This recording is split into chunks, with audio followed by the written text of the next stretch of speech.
Avatar movies are made using 3D computing tools to create a 3D presentation.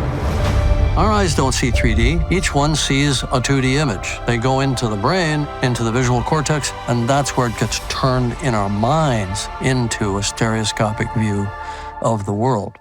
So shooting what we call stereoscopic 3D, that can apply to live action photography, and it can apply to CG rendered scenes. In live action, I need to shoot not with one camera, but with two cameras, kind of like human vision, two cameras side by side. The only problem with that is that the distance between the lenses, it has to move dynamically. If I'm coming in very, very close to an actor, I have to get the cameras closer together than they can physically go. They got to go to here sometimes. Well, how are you going to do that? Well, you're shooting a beam splitter. One camera's looking through the beam splitter, the other camera's looking down. It's like a two-way mirror.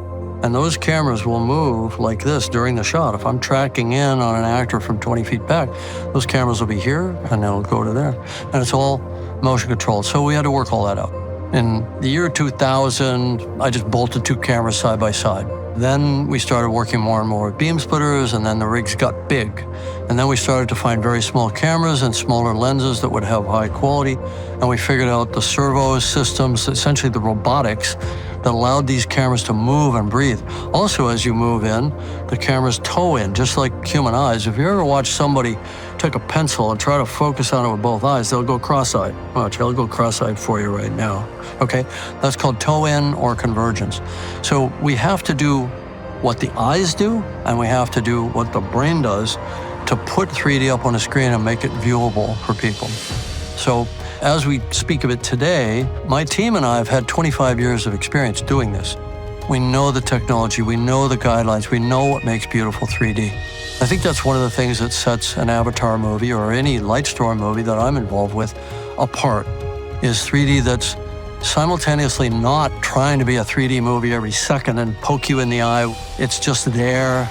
It draws you in, it wraps around you, it makes you feel like you're physically present, much more so than a flat 2D movie. And at the same time, we want to make it comfortable. So it's that question of finding the sweet spot. I want to find that sweet spot where it's there and you see that it's in 3D and it's impacting you, usually at a subconscious level, but it's not a gimmick. It's not coming at you, it's not throwing stuff at you all the time. Maybe once in a while we'll throw something at you, but not that often. And so it's an art form. It's a technical procedure, and it's an art form. You know, we have to think of it like a score. Sometimes we want to be loud, sometimes we want to be quiet. You know, it's like the sound design of the movie. There's also the spatial design of the movie. And that's very important to us as artists. I don't think anybody goes to a movie because it's in 3D these days. I think you associate 3D with a certain type of filmmaking, a certain type of world building that you want to go and see on the big screen, and the 3D is just part of it. It's like the color, it's like the lighting, it's like the scope and scale of the world. And they all support each other, like the parts of an orchestra. And so, you know, like I could talk about 3D for hours, but that's sort of my approach and my philosophy. I can't wait to share more of Avatar Fire and Ash with all of you when it comes to cinemas this December.